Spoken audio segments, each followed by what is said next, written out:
Mesdames et messieurs, bonsoir. Je déclare donc ouverte la saison 2011-2012 des Mardis des Bernardins. Et comme à chaque rentrée, je fais un petit rappel parce qu'il y a forcément au fond de la salle des nouveaux. La formule des Mardis des Bernardins, c'est d'abord un lieu très prestigieux, celui du Collège des Bernardins, et particulièrement ce grand amphithéâtre qui nous accueille, une très belle salle dans laquelle vous, téléspectateurs ou auditeurs, êtes invités à vous rendre un jour prochain, je l'espère. Un public, en tout cas, un public de chair et d'os, venu très nombreux, particulièrement ce soir, pour nous écouter. Un public qui est celui de KTO, et je l'ai dit, de Radio Notre-Dame. Ça, c'est la nouveauté de la rentrée. Et puis, une volonté commune d'ouvrir un débat le plus librement possible sur des questions qui concernent l'homme et sa position dans notre monde contemporain. Alors, pour commencer, nous avons choisi un sujet typiquement de rentrée, parce que je vous imagine très bien commençant vos activités de l'année, et surtout plein de résolutions. Et l'une de ces résolutions, c'est de vous dire, au fond, et si je pouvais ne pas avoir toute l'année durant ce sentiment affreux de frustration parce que je manque de temps? Et si on prenait le temps? Avouez que ce thème est pour le moins alléchant. Et pour y répondre, nous avons deux invités que je remercie sincèrement d'être avec nous et de nous consacrer ce temps qui est précieux, même si nous avons tous le même temps. Ils nous en font cadeau. Je les remercie. Gilles Delannoy, bonsoir. Vous êtes un politologue, vous êtes responsable du pôle Pensée politique, Histoire des idées au CEVIPOF. Alors le CEVIPOF, c'est le Centre de recherche politique de Sciences Po. Et vous êtes un spécialiste de la pensée politique française contemporaine. En préparant cette émission, j'avais envie de rajouter, enfin en tout cas de ce qu'il en reste, mais ce n'était pas très gentil. Et je voudrais aussi préciser que vous êtes un spécialiste du tachycentrope. C'est ça? Je l'ai bien prononcé? On peut. Vous allez nous expliquer tout à l'heure ce que c'est, évidemment. C'est en tout cas un des thèmes que vous avez développé dans un article paru dans la revue Esprit, dans une livraison de 2008. À vos côtés, Jean-Louis Servan-Schreiber. Bonsoir. Votre patronyme est bien connu de tous les Français car il est associé à des personnalités fortes et charismatiques. Vous êtes vous-même un homme de presse qui a d'abord travaillé dans le journal historiquement familial qu'est Les Échos. Vous avez ensuite rejoint votre frère Jean-Jacques à l'Express avant de fonder l'Expansion. Et puis, dans un deuxième temps, je fais vite, vous avez consacré votre talent au développement d'une revue que beaucoup de Français connaissent qui s'intitule Psychologie Magazine. Et, last but not least, vous êtes à la tête depuis de la revue Clé, sous-titre Retrouver du sens, une revue que vous avez reprise et que vous êtes en train de développer comme vous savez le faire. Et je précise aussi pour nos téléspectateurs que vous êtes l'oncle de David. Voilà, alors,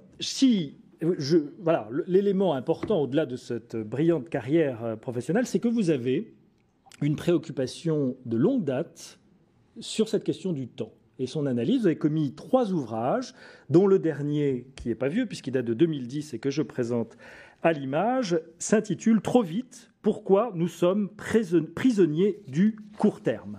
Alors, à ce propos, moi je voudrais que vous commenciez l'un et l'autre par essayer d'éclairer pour tout le monde ce paradoxe qui part d'un constat que vous faites, Jean-Louis Servan-Schreiber, à savoir que jamais dans l'histoire de l'homme, ce dernier a disposé d'autant de temps, du fait qu'il travaille moins, du fait qu'il vit plus âgé, et jamais, je l'ajoute, mais je crois que vous souscrivez à ce constat, il n'a eu autant l'impression de manquer de temps. Pourquoi ? Si à le dire en une seule phrase très courte, on pourrait dire parce qu'il y a trop à faire. Trop à faire. Et ce trop à faire, c'est pas seulement ce qui nous est imposé, puisque la partie imposée de notre vie, effectivement, qui est celle du travail, elle a eu tendance à se restreindre au gré de l'évolution des lois sociales, au gré des habitudes que l'on prend, et ce qui fait que on travaille en gros 2 fois moins dans l'année qu'il y a un siècle. Ce sont des progrès énormes. Et pourtant, effectivement, il y a trop à faire. Et le faire, c'est nous qui l'introduisons dans notre vie par nos choix d'activité, par nos expressions de désir, par nos recherches d'aventures, de sensations, de tout ce que vous voulez, ou simplement de culture. Mais nous voulons faire rentrer davantage de choses dans un seul réceptacle, le même, 24 heures par jour. En gros, le diagnostic est hyper simple. Parce que cette notion du rapport au temps, Gilles Delannoy, elle est autant subjective qu'objective. C'est-à-dire que d'un côté, il ne faut pas être pervers, nos contemporains, ils ont de façon exogène, par leur travail, par leurs engagements, des choses à faire. Et puis, sur le plan subjectif, cette fois-ci, ils ont plus ou moins le sentiment de manquer de temps. Alors, est-ce que le phénomène d'accélération contemporain touche le subjectif et l'objectif ? Commençons par l'objectif. Je crois que la grande découverte des modernes, ça a été justement ce qu'on appelle l'accélération de l'histoire. Et ils ont mis un espoir dans cette accélération. Je vous donnerai juste 2 ou 3 exemples chiffrés. Cette accélération se produit sur tous les niveaux que l'on peut mesurer. J'en prends 2 ou 3 très rapidement. Si vous mettez un siècle égale une seconde, et que vous partez du moment où notre ancêtre commun s'est mis debout, Homo erectus, vous allez pouvoir vous amuser par une journée d'été à refaire l'échelle du temps de cette première accélération de l'histoire qui est celle de l'hominisation. Vous vous levez à 6 heures du matin, c'est un léger effort, mais ensuite vous n'avez plus grand-chose à faire parce que les siècles passent au fil des secondes et il ne se produit rien de déterminant avant 10 heures du soir, voyez-vous. À 10 heures du soir, vous pouvez commencer à faire cuire vos aliments puisque vous maîtrisez le feu. Et je saute les étapes. Pour inventer la démocratie grecque, il vous faudra attendre 23 heures, 59 minutes et 35 secondes. Et pour la Révolution française, 58 secondes. Donc vous voyez, ça vous donne une première idée de l'accélération objective de l'histoire. Mais il y a plus. Quand les modernes ont découvert que l'histoire s'accélérait, ils ont voulu l'accélérer encore plus. Descartes dit, penseur moderne par excellence, cette vie ne souffre aucun délai. Quant à Franklin, la formule est bien connue, time is money. Donc non seulement les modernes découvrent objectivement l'accélération de l'histoire, mais en plus, ils s'en félicitent et veulent aller plus vite.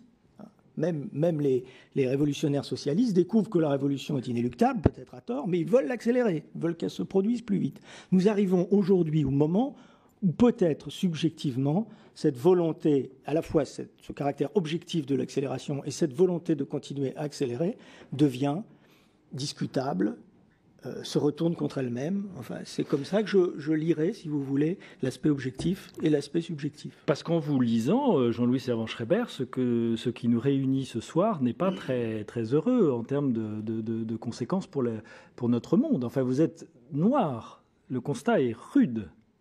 Oui, je dois dire que quand j'ai commencé cette enquête sur le court-termisme, parce que le court-termisme me fascinait depuis de nombreuses années, j'avais un certain nombre de présupposés et j'ai essayé d'explorer à la fois la politique, la finance, l'écologie, la vie personnelle, le mode de consommation, nos différents aspects. Et chaque fois, je suis retombé sur cette même intensité du court-termisme et j'en suis sorti beaucoup plus inquiet que je n'y étais entré. Parce que c'est une sorte de course à l'abîme. D'ailleurs, Pascal le disait, bien avant qu'on ait inventé les moyens modernes et de déplacement et de communication, nous courons vers l'abîme en ayant pris soin avant de nous mettre devant les yeux quelque chose qui nous empêche de le voir. Et cette constatation donc qui date du XVIe siècle, XVIIe siècle, est encore plus évidente aujourd'hui. Nous ne voulons pas voir vers quoi nous courons. C'est évident, j'ai tendance à dire ces jours-ci, et finalement je m'aperçois qu'à chaque fois que je suis amené à en parler, je dis toujours ces jours-ci, parce que tout le monde voit bien que l'espèce de folie qui s'est emparée du monde économique et financier ces dernières semaines donne l'impression de dirigeants maintenant sur l'ensemble de la planète, sauf peut-être les Chinois, qui sont comme des poulets à qui on a coupé la tête et qui courent en tous sens sans tellement savoir dans quelle direction. Et pas les Chinois. Les Chinois donnent l'impression d'observer ça avec calme. Pour le moment. Nous ne savons pas comment ça se passe chez eux, mais ils ne conspirent pas, disons, pour le moment, à la démence financière. Attendez que les bons du Trésor américain soient de la monnaie de singe pour qu'ils s'excitent, peut-être. Oui, non, mais ce matin, il y a eu une rumeur, c'est fascinant, puisque finalement, c'est toujours aujourd'hui que les choses se passent.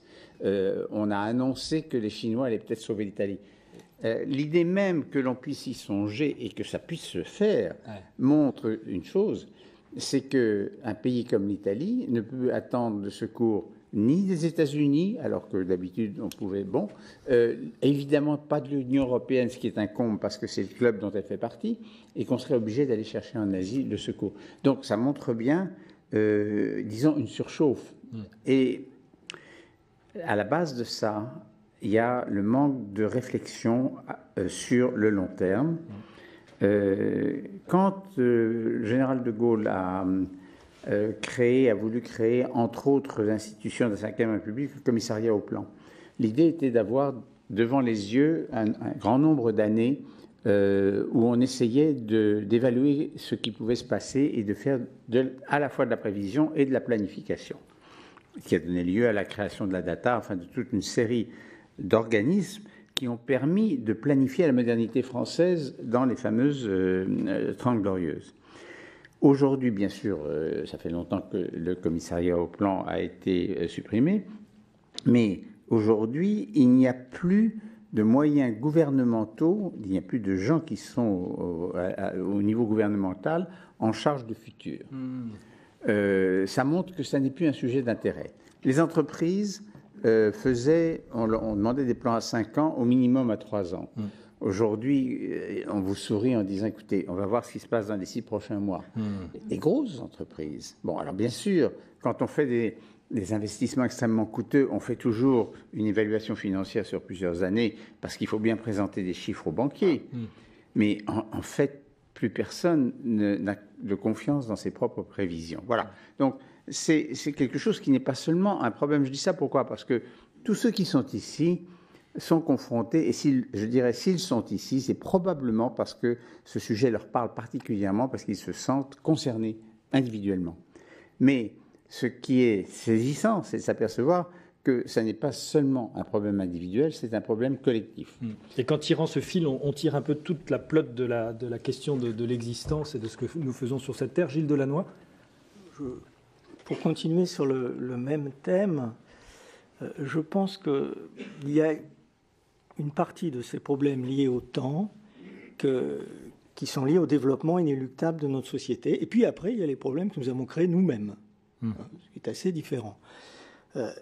Depuis que la politique existe, il y a toujours eu le court, le moyen et le long terme, et on savait que souvent on sacrifiait une de ces dimensions à une autre.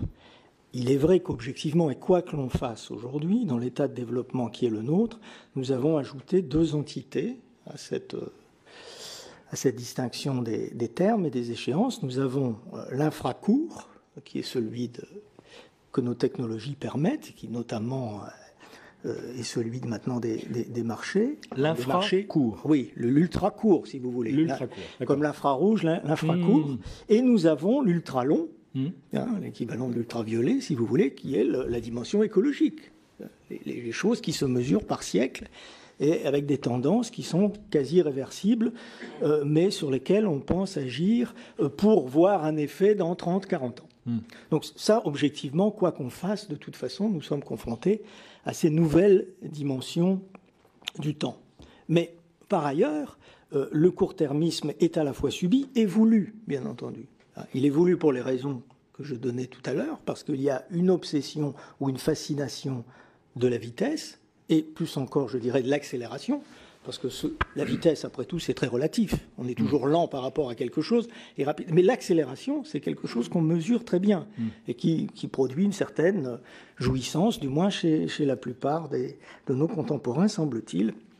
Milan Kundera l'a qualifié de la grande et nouvelle forme de jouissance inventée par le XXe siècle, mais comme chacun sait, la jouissance peut aussi, on le sait en tout cas depuis Épicure, conduire ensuite à certaines douleurs d'après-jouissance.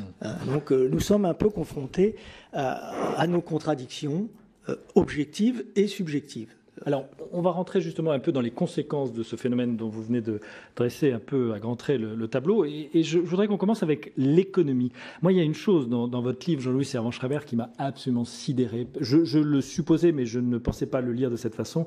C'est que dans le milieu de la finance, l'expression commune, c'est « I'll be gone, you'll be gone », à savoir irresponsabilité totale. Après moi, le déluge. Produisons, titrisons, diffusons des produits vérolés, qu'importe. Du moment que la plus-value est pour nous maintenant, après nous le déluge. C'est effarant. C'est effarant, mais c'est le résultat. Je ne crois pas que les jeunes traders soient plus pervers que leur génération précédente. C'est la manière dont fonctionne le système. Vous avez un système financier qui est maintenant dominé par les transactions par ordinateur. La grande majorité des transactions se fait aujourd'hui automatiquement. Et on a même évalué que une des raisons de la crise financière de l'été, de sa brutalité, c'était que comme les traders gagnent beaucoup d'argent, il faut bien qu'ils prennent des vacances agréables, et beaucoup d'entre eux étaient en vacances. Donc la proportion des transactions qui étaient faites sur ordinateur a augmenté. Donc une grande partie de la précipitation à supprimer des valeurs dans l'ensemble des bourses mondiales s'est faite entre machines. Bon. Vous avez donc des gens qui sont chargés de dire des choses à ces machines pour qu'elles aillent dans une direction ou dans une autre. Ils sont soumis à une pression considérable. Donc, une pression que probablement personne ne pourrait endurer très longtemps. Si vous voyez ces salles de marché avec plusieurs écrans, il y a une espèce de fractionnement de l'attention en permanence. Comment voulez-vous, dans ces considérations, dans ces circonstances, réfléchir? Vous les exonérez de leur responsabilité en disant ça? Non, je n'exonère pas, parce qu'il y a une chose dont on ne peut jamais exonérer un esprit humain rationnel, nous espérons tous l'être dans une certaine mesure, c'est de mesurer les conséquences de ce qu'il fait, ne serait-ce que le soir en rentrant chez lui, ou une fois toute la semaine, ou une fois par an, enfin, de prendre conscience de ça. Et la manière dont les milieux de la finance se sont accélérés, c'est qu'ils ont le sentiment que les valeurs durent peu de temps. D'ailleurs, la preuve, c'est qu'elles sont soumises à des fluctuations considérables et qu'il faut en quelque sorte les saisir au vol. Si on rapporte ça à ce qui s'est passé au début de l'ère industrielle, c'est-à-dire au 19e siècle, au début du 19e siècle, où il y a eu la création de richesses considérables qui a été faite par la modernisation des pays. Les premiers chemins de fer,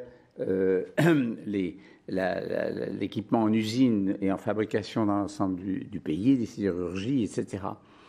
C'était des familles, très souvent, qui créaient des entreprises et qui se disaient « ça sera transmis aux générations ». Donc la fortune se créait, elles ont été considérables, elle se créait sur 20, 50, peut-être 100 ans. Nous avons assisté au début des années 2000, à cette mentalité de jeunes gens qui disaient à 25 ans, je vais créer ma start-up et dans 3 ans, je la mettrai en bourse. Aujourd'hui, on ne dit plus ça parce qu'on n'a plus confiance en la bourse. Ça, c'est fini, c'est déjà du passé. Mais la mentalité, c'était celle-là. Il faut créer de la valeur sans saisir and run with the money. Gilles Delannoy ? Oui, alors quand je disais que nous avons longtemps été fascinés par ces phénomènes, je donnais un exemple, et peut-être d'absence de réflexion qui m'avait frappé à l'époque, quand on a voté positivement le traité de Maastricht.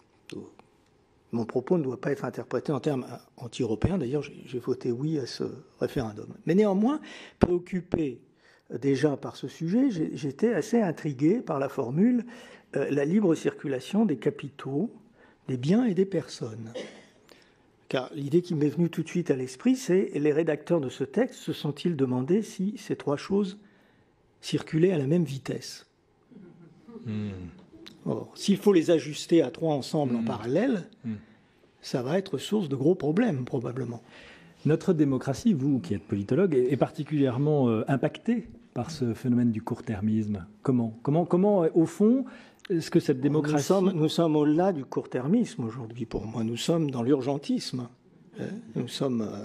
vous voyez, vous pouvez regarder le spectacle de la démocratie américaine et la paralysie du Congrès. Vous pouvez regarder la question de l'euro qui était déjà évoquée aujourd'hui. Donc nous sommes dans l'urgentisme. la fascination à la fois objective et subjective pour la vitesse produit plus la fragmentation qu'en donnent les médias, probablement, mais qui eux aussi sont soumis aux mêmes contraintes, donne le fait qu'on traite les problèmes dans l'urgence. Ce n'est même plus sans avoir réfléchi, c'est sans même avoir le temps de dresser un plan. Et alors, je vais employer un terme un peu pédant, mais tout ceci s'accompagne évidemment, le pendant de l'urgence, c'est la procrastination, un mot qui vient du latin, qui veut dire remettre au lendemain, crastina, le lendemain. Donc, on remet au lendemain et on ne traite plus que les problèmes qui se présentent dans l'urgence. Je dirais donc que nous sommes au-delà même du court-termisme. Jean-Louis Savard-Chambert. Je me risque sur votre terrain, qui est celui de la démocratie. J'ai constaté, en faisant cette enquête, effectivement, qu'il y avait une corrélation très étroite entre le rythme des transports et la vitesse des transports sur sol et le système démocratique.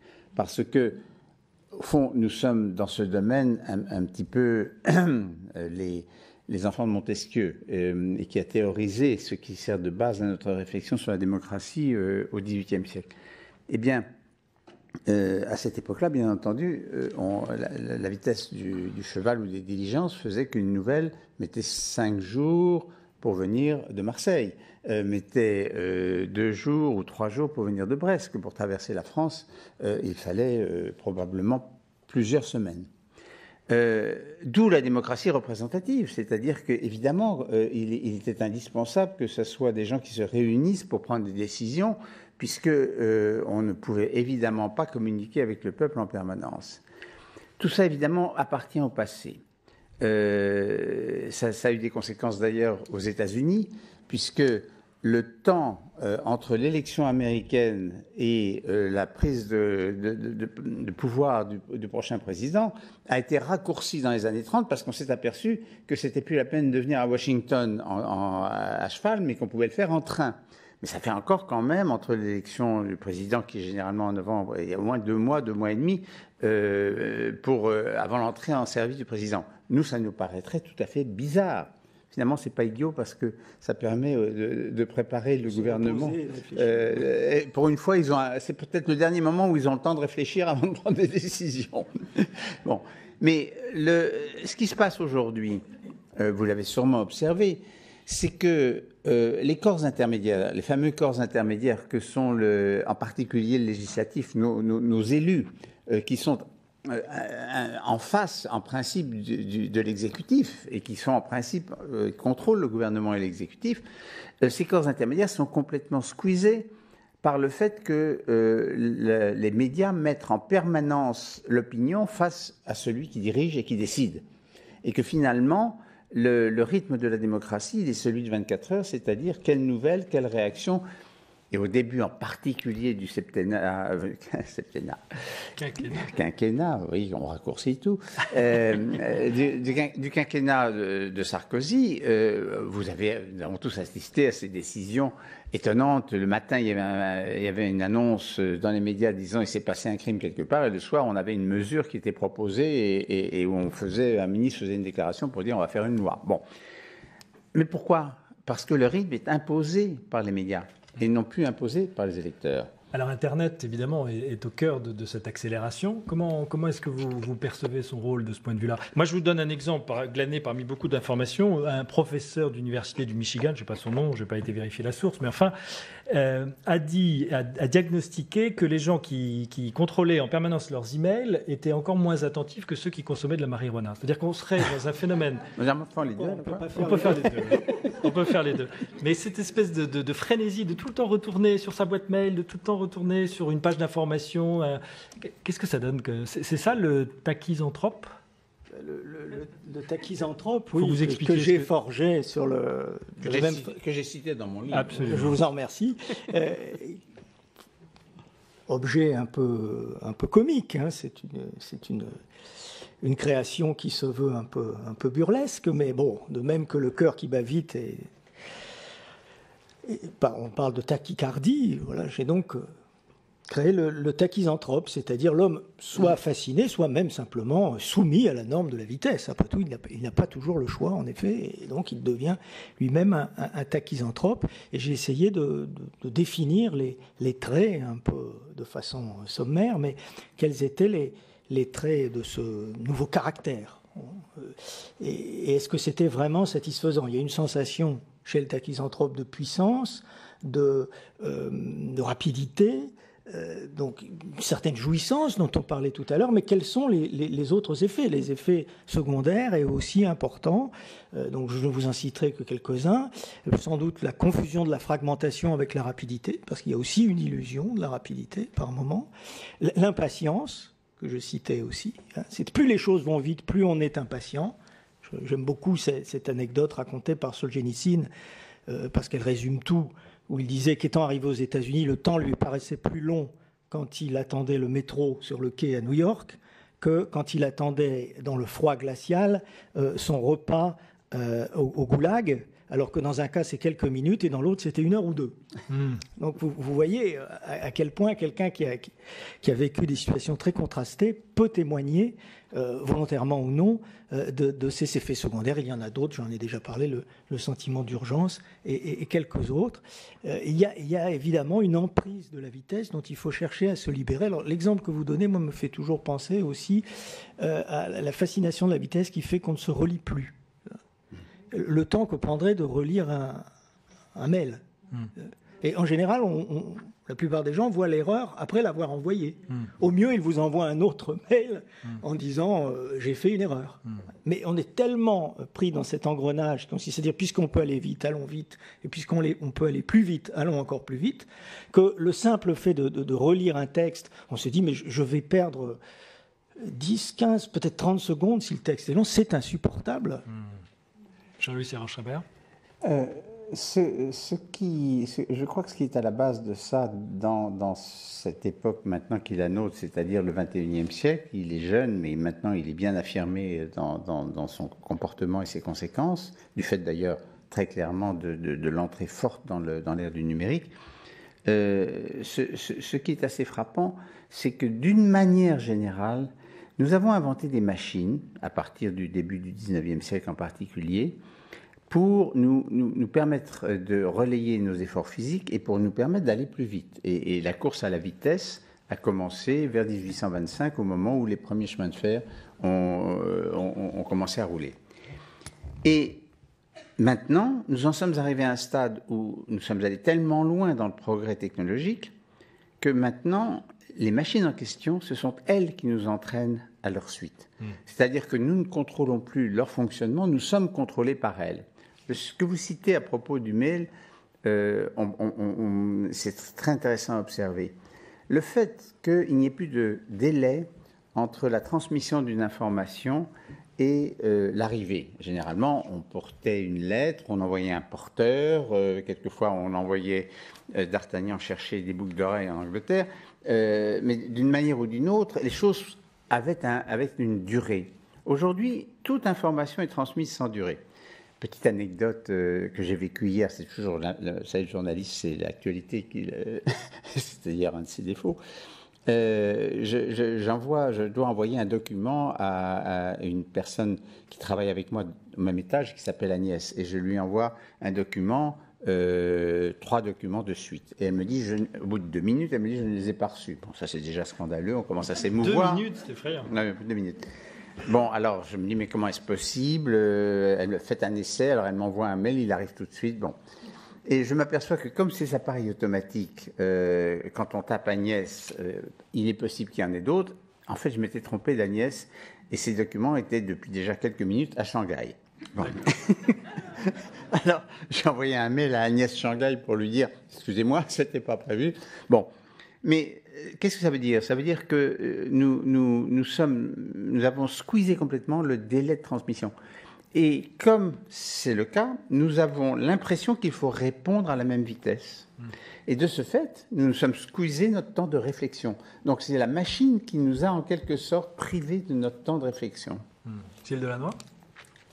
Et l'une des conséquences que je devais ajouter à ma liste précédente, qui évidemment serait beaucoup plus longue, c'est l'inattention, justement. Je parlais de l'impatience, mais il y a aussi l'inattention, l'incapacité, au fond, on veut aller tellement vite que la vitesse, c'est paradoxal, je vais m'expliquer. Il est vrai que quand on fait quelque chose vite, normalement, en tout cas si ça peut avoir des conséquences dangereuses, on y fait attention.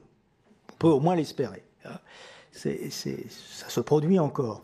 Mais néanmoins, il y a aussi l'effet inverse. C'est-à-dire qu'on veut aller tellement vite qu'on supprime soi-même ses capacités de concentration et d'attention. Et il me semble que c'est vraiment un point important de la question, d'autant plus il a exactement le même contenu au niveau individuel qu'au niveau social, de surcroît. Alors, on va surtout pas désespérer notre auditoire. On n'est pas venu pour ça. Et je me réfère en disant ça à ce que vous, Jean-Louis Servan-Schreiber, avez écrit dans un précédent ouvrage, L'Art du temps. Aujourd'hui, la plupart d'entre nous ont du mal à leur temps et ne savent pas que ça se soigne. Alors, c'est grave, docteur, ça on l'a dit, mais comment on peut en soigner? Là, je crois que c'est peut-être une séquence qu'il faut qu'on ouvre, où on va ouvrir des pistes, tant pour les individus que collectivement en société, pour essayer, et si on prenait le temps. Si vous me permettez, oui. Parce que ça fait directement référence à ce que vous venez de dire. Aussi critique soit-on à l'égard de la vitesse et de ses effets pervers, il ne s'agit pas, au moins en ce qui me concerne, de faire un éloge immodéré de la lenteur sous toutes ses formes. Il y a évidemment des choses qu'il faut savoir faire vite, et c'est le temps approprié, c'est la vitesse appropriée à une action qui compte, bien entendu. On peut d'ailleurs s'entraîner très longtemps, donc prendre beaucoup de temps pour faire quelque chose qu'on fera très bien et très vite. Je veux absolument dissiper cette confusion qu'on voit quelquefois dans le débat, aussi entre ce qui est long n'est pas forcément lent, et ce qui est bref et court n'est pas forcément rapide. On a tendance parfois à faire cette confusion. Donc notre problème, c'est que nous sommes victimes de la vitesse. Nous sommes pris dans l'engrenage de la vitesse, et que la lenteur est une des formes, mais pas la seule, je pense, sinon ce serait désespérant, au moins à court terme, est une des formes de réponse, mais pas la seule. L'attention, la concentration, la hiérarchisation de ses propres activités sont des types de réponses. Mais on aura Alors Jean-Louis Servan-Schreiber, comment est-ce qu'on redonne de l'épaisseur à ce vécu quotidien qui nous donne du coup plus le sentiment que le temps file, que la vie file entre nos doigts et qu'il n'en reste pas grand-chose? Parce que c'est ça quand même le constat que beaucoup de gens font pour eux-mêmes. Bien sûr, d'abord je suis d'accord avec ce que disait Gilles à l'instant, c'est que ce n'est pas une raison pour aller lentement. Le but n'est pas de tout ralentir. Le but est de comprendre à titre personnel que l'on peut, au fond, changer les rythmes et que nous sommes capables de choisir à un moment donné à quel rythme nous voulons travailler. Tout ce que nous avons dit avant cette entrée dans le que peut-on faire montre bien à quel point, finalement, ce sont nos propres comportements qui nous piègent. Nous ne sommes pas obligés de suivre les machines. Nous ne sommes pas obligés. Je prends un exemple. Vous recevez un mail. Au lieu de vous dire « il faut que je réponde relativement vite », j'ai pris l'habitude de répondre en disant « bien reçu, j'y réfléchis, je vous en reparle ». Bon. Ce sont des petits détails. On n'est pas obligé de les consulter tout le temps, 10 fois par jour. Je crois qu'il y a des entreprises où on limite les temps de consultation. Oui, mais non, vous savez, ça aussi, je crois qu'il faut laisser ça aux individus. Oui. Évidemment, ce qui est crispant, c'est quand vous êtes à table avec quelqu'un qui est comme ça. Là, on regarde son... Généralement, c'est les gens qui ont un BlackBerry depuis pas très longtemps. Bon, ils sont fascinés par l'arrivée du message. Bon, mais je vais prendre un exemple, parce que au fond, je n'hésite pas, parce que je suis non seulement journaliste, mais commerçant, en quelque sorte. Je n'hésite pas éventuellement à parler de mes produits si je pense que ça peut aider. Ce magazine... Que je montre. Oui, vous le montrez à la caméra, il y a aussi la salle. Mais j'en ai amené un certain nombre d'exemplaires qui vous attendent dans une table à la sortie. Ne repartez pas sans le prendre, parce que ça serait idiot qu'il en reste. Bon. Mais ce magazine... Merci. Représente pour moi une action sur le temps. J'ai tout fait. J'ai fait des quotidiens, des hebdomadaires, de la radio, un peu de télé. Bon. J'ai pu regarder les rythmes de l'information à travers ça. Et là, j'ai décidé de faire un magazine qui sort tous les 2 mois. Pourquoi? Parce que, de ce fait, je m'interdis l'actualité. en tant que journaliste, comme on s'interdit de casino. Et en fait, je me rends compte que l'actualité telle qu'elle est traitée par les médias, et vous en êtes tous les consommateurs quotidiens, c'est tout le monde se précipite sur la même information, ou mettons dans une journée les 10 mêmes informations, mais dont certaines dominent, et tout le monde dit la même chose, inlassablement, jusqu'à ce qu'on change de sujet. Moyennant quoi, tout le reste est laissé de côté. Et c'est ce que vous disiez, l'urgent. Au fond, avant, on disait dans les cours de management, il faut trier entre l'urgent et l'important, et bien comprendre que ce n'est pas la même chose. Aujourd'hui, les deux ont fusionné. C'est-à-dire que si quelque chose n'est pas urgent, il ne peut pas être important. Parce que si vous dites à quelqu'un, il faudrait le faire parce que c'est important mais pas urgent, est-ce que vous croyez qu'il va s'y mettre ? Vu l'ensemble des priorités A, il n'y a jamais plus de place pour les priorités B. Donc là, je me suis attaché une main derrière le dos en matière de temps en disant, évidemment que c'est idiot quand on prépare un numéro 3 mois à l'avance, ce qui est le cas pour un bimestriel, de se dire l'actualité, elle peut avoir changé 10 fois entre-temps. Donc, ça nous oblige à choisir des sujets dont on sait qu'ils auront une durée d'intérêt. Et alors, ça ouvre des perspectives que l'on ne trouve ni dans les hebdomadaires, ni dans les quotidiens, ni dans les radios, vous voyez. Donc, je dis ça parce que même professionnellement, c'est quelque chose que l'on peut choisir. Et c'est pour ça, d'ailleurs, que nous l'appelons le premier Slow Magazine. Donc, vous y croyez à ce mouvement slow, d'ailleurs quelle est votre thérapie pour le tachysanthrope ? Le ralentissement fait partie incontestablement de la cure. Mais il y a plusieurs formes de ralentissement. On parlait de la hiérarchisation des priorités, en fait aussi se sevrer de l'urgence. Il peut y avoir des moments où on se soumet à l'urgence, mais en tout cas pas toute l'année, du matin au soir. On peut soi-même, la division du travail, c'est fait pour ça aussi. C'est fait pour que certains soient dans l'urgence et d'autres pas. Donc je crois qu'il n'y a pas de remède miracle. Au contraire, c'est toute une série de nuances. La première chose, c'est d'être conscient de ce qui ne va pas, de cette fascination des engrenages de la vitesse. C'est déjà une partie de la cure, si on garde ce mot de cure. Mais je vais prendre un exemple historique pour montrer comment les choses sont complexes. Prenez le Titanic. Qu'est-ce qui est arrivé au Titanic ? Tout le monde le sait, je crois. Mais avant de couler, qu'est-ce qui s'est passé pour le Titanic, très rapidement ? D'abord, on croyait qu'il était insubmersible, arrogance technologique. Ensuite, on voulait battre le record alors que les conditions de traversée, vitesse, alors que le record pouvait attendre, pour le moins. En plus, il y avait des icebergs qui n'étaient pas là les autres années, donc un facteur exceptionnel dont on est incapable de tenir compte. Pas assez de précautions, puisqu'il n'y avait qu'un radio, il en aurait fallu plusieurs. Mais enfin, dernier détail, qui vous allez voir pimente le tout, on peut encore se demander, enfin je laisse ça au capitaine de navire de décider, mais je sais que le débat est ouvert, si le Titanic, au lieu d'avoir ralenti, avait accéléré, peut-être aurait-il évité l'iceberg. Donc vous voyez, par moment, il faut accélérer. Je voudrais évoquer un autre exemple d'ordre maritime, aucun rapport néanmoins. Mais c'est sur la gestion de l'urgence et la gestion du temps. Pendant la guerre du Pacifique, les Américains donc ont fait une progression qui était fondée sur la progression en particulier de leur marine et de leurs bateaux, puisqu'il fallait conquérir avec évidemment les porte-avions une île après l'autre. Et c'était une guerre extrêmement dure, extrêmement intense. Les Américains ont eu un état-major de commandement de la guerre du Pacifique qui était double, c'est-à-dire qu'il y avait deux généraux, 2 colonels, de tout ce que vous voulez.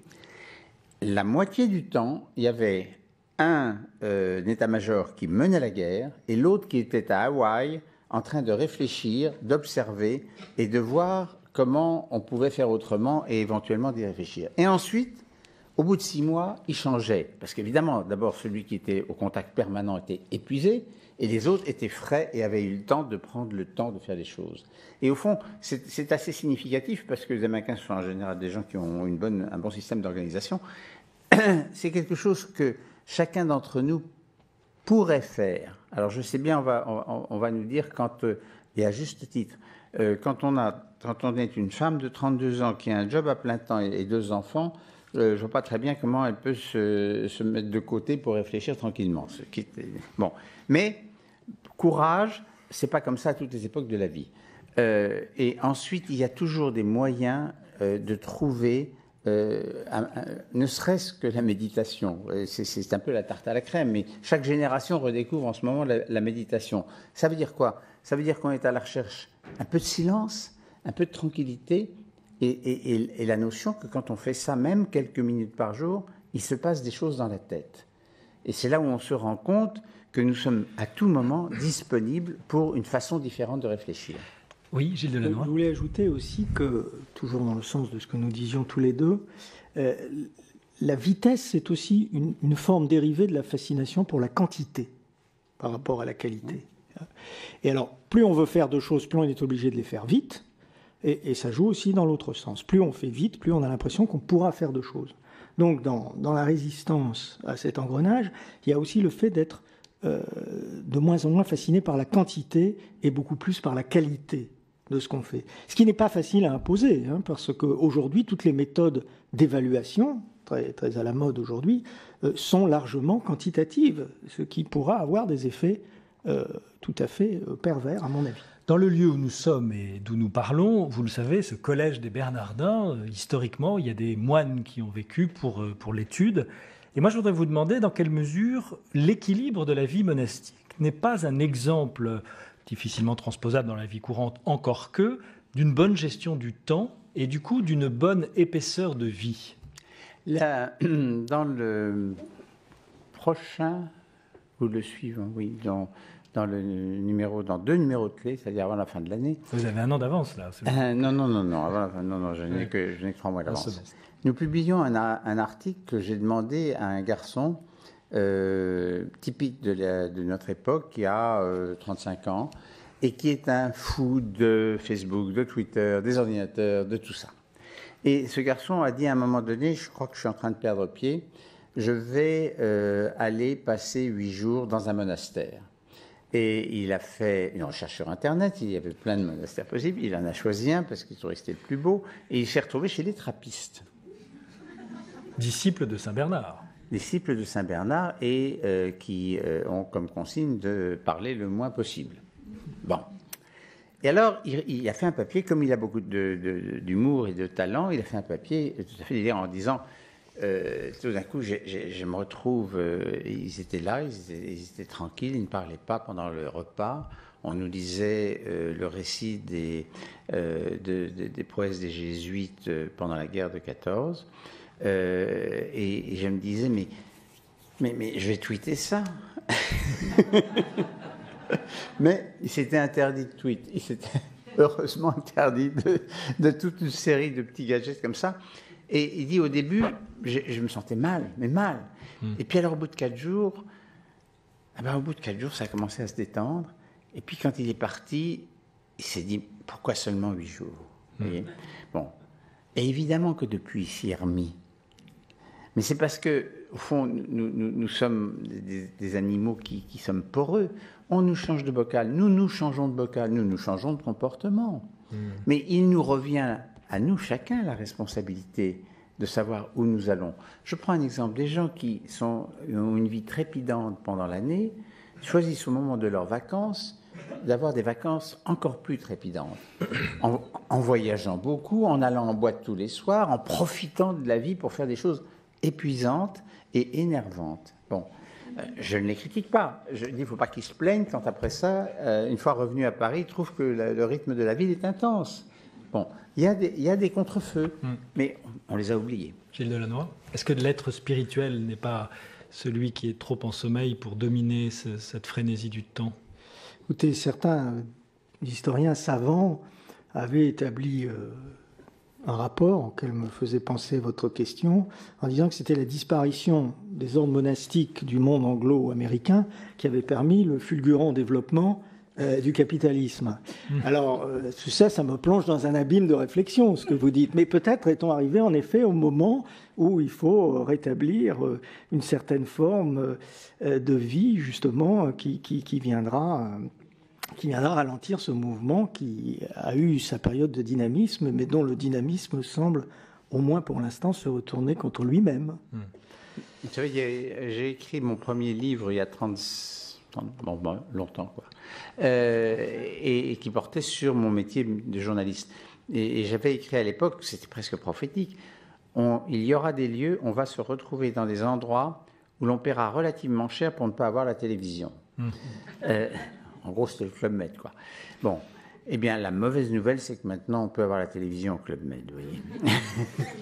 Vous avez assez peu évoqué la question de la présence à ce qu'on fait. Enfin, vous l'avez dit par la négative, mais moi, je vais vous raconter une toute petite anecdote très, très simplette et familiale, mais enfin, moi, mon regard sur la vie a changé le jour où mon épouse m'a expliqué qu'en rentrant du travail, un soir, nous avions des jeunes enfants à l'époque, elle avait décidé d'être présente à ses enfants quand elle rentrait du travail. Excusez-moi, c'est d'une platitude totale, mais j'ai trouvé que d'abord parce que c'est pas facile pour l'homme et le père, mais dans cette motion intérieure, il y avait une clé d'une redécouverte de l'épaisseur de la vie. Être présent à ce que l'on fait, et quand on est avec ses enfants, on est présent à ses enfants, quand on est au travail, on est présent à ses collègues, etc. Ça s'appelle le quality time. Alors, quality time, il y a une expression anglaise, donc est-ce bon signe?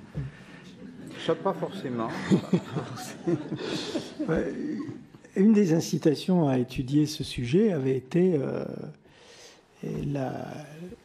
l'anecdote suivante. Quelqu'un me disait fièrement que ce qu'il faisait avec les anciennes technologies en 10 jours, il le faisait maintenant en une journée. Et très spontanément, sans penser à mal, je lui ai demandé: que fais-tu des 9 journées? Et oui. Autre chose, apparemment. Donc, tout ceci pour dire que... Où il marcherait lentement vers une fontaine. Oui.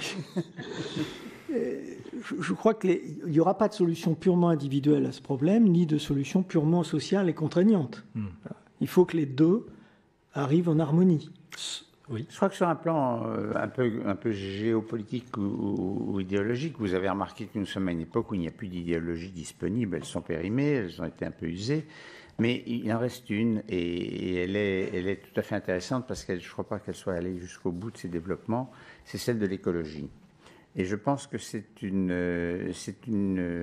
idéologie un petit peu individuelle, en même temps qu'elle est collective, mais qui amène chacun à se confronter à des sujets qui finalement ont un rapport au temps.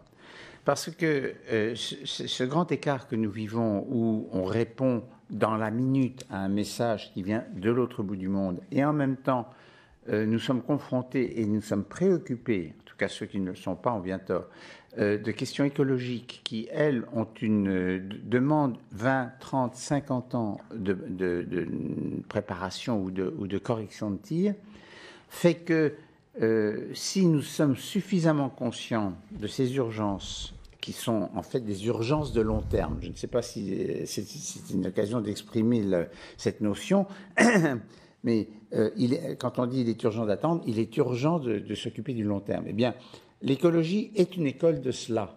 Et je pense qu'il y a aussi, on finit par comprendre qu'il y a aussi une écologie de la vie privée, une écologie de la réflexion, une écologie du comportement à l'égard des autres.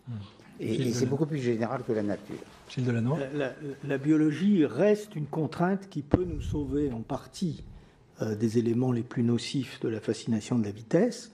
Chercher quelque chose qu'on n'a pas réussi à accélérer, par exemple, c'est la gestation des enfants, qui, à ma connaissance, prend toujours 9 mois comme dans l'Antiquité. Les signes avant-coureurs d'un ralentissement sont quand même très rares. Quand ils le sont, ils sont d'ailleurs assez tragiques. On peut citer Concorde. On ne traverse plus aussi vite l'Atlantique depuis l'arrêt de Concorde, mais est-ce que Concorde est un signe avant-coureur ou est-ce que c'est une aberration, une exception qui confirme la règle? C'est peut-être un peu tôt pour le dire encore. J'ai écrit un papier là-dessus dans le Clé, parce que moi je ne perds pas l'occasion de vous rappeler l'importance de ce magazine, qui est dans le numéro en question, qui s'appelle « La vitesse est morte, l'accélération continue ». Et pour moi, la vitesse est morte en 2000, le jour où le Concorde s'est écrasé. Parce que c'était la fin d'un symbole qui était que ce n'était plus la vitesse physique qui importait. Et à partir de ce moment-là, l'accélération a continué pour des gens qui restent immobiles à leur table et qui sont simplement soumis à l'arrivée, à la vitesse de la lumière, de tous les messages du monde et de toutes les informations. Et en fait, donc le problème n'est plus la vitesse, Mais c'est terrible, c'est bien pire. La vitesse. Ah oui, c'est ça, c'est pas un message d'optimisme de dire que la vitesse est morte. Non, c'est pire. Non, nous, maintenant, vous savez, les voitures, la vitesse des voitures diminue de plus en plus. Il y en a trop, on les réglemente, donc c'est plus un sujet. Ça sert à rien d'avoir une voiture qui fait 250 à l'heure. Bon, les avions, ils sont plafonnés. Les trains, ils sont plafonnés maintenant à une vitesse élevée, mais le seul moyen d'aller plus vite, c'est de faire de nouvelles lignes et non pas d'accélérer. Donc, il n'y a plus de vitesse. Maintenant, nous avons la vitesse que nous avons. Mais en revanche, l'accélération continue. Et c'est bien là-dessus qu'il faut que nous réfléchissions. Est-ce que vous estimez l'un et l'autre être, dans votre vie, des gens qui avaient réformé votre rapport au temps ? Est-ce que vous nous donnerez... Enfin, je ne vous demande pas de nous donner un exemple précis, mais enfin, est-ce que vous vous sentez sur ce thème-là plus fort du fait d'y avoir travaillé dessus ? J'arrive, pas tous les jours, hein, hélas, même assez rarement, mais j'arrive en effet à me faire à la fin de la journée la réflexion que se faisait Montaigne, qui disait « Mais enfin, vous me dites que vous n'avez rien fait aujourd'hui, n'avez-vous pas vécu ?» Et quand je me fais cette réflexion à la fin d'une journée, c'est en général plutôt bon signe dans la majorité des cas. Jean-Louis Servan-Schreiber. Depuis l'âge de 17 ans, je passe tous les soirs entre 20 minutes et une demi-heure à écrire sur la journée en question, fidèle d'ailleurs au précepte de Marc Aurèle qui disait chaque soir ai-je bien employé mon temps. Et un moyen de le savoir, c'est de faire ce que j'appelle une rétro-réflexion et se dire, voilà, sur cette journée, qu'est-ce qui s'est passé, qu'est-ce que j'ai vécu, qu'est-ce que j'ai senti. Et à ce moment-là, on prend la mesure de ce qui s'est passé. Car nous avons tous remarqué que quand nous avons des journées agitées, qu'on arrive le soir à table et qu'on dit « qu'est-ce que tu as fait aujourd'hui ?» il y a un blanc. Vous voyez. Donc, le fait de reprendre la journée en main. On est en plein dans ce que vous venez de dire, dans la relecture ignatienne, à laquelle beaucoup de disciples d'Ignace se livrent quotidiennement, grâce à laquelle ils donnent de l'épaisseur à leur existence. Je vous invite à faire de même. En attendant votre relecture du soir, que vous ne manquerez pas, je vous recommande les mardis de la semaine prochaine sur le thème Images, vérité et réalité. Ce sera avec ma consoeur Catherine Escrive qui fera à son tour sa rentrée. Quant à moi, je vous retrouve dans 15 jours pour un débat d'actualité sur la dette. Et oui, c'est d'actualité. Au revoir.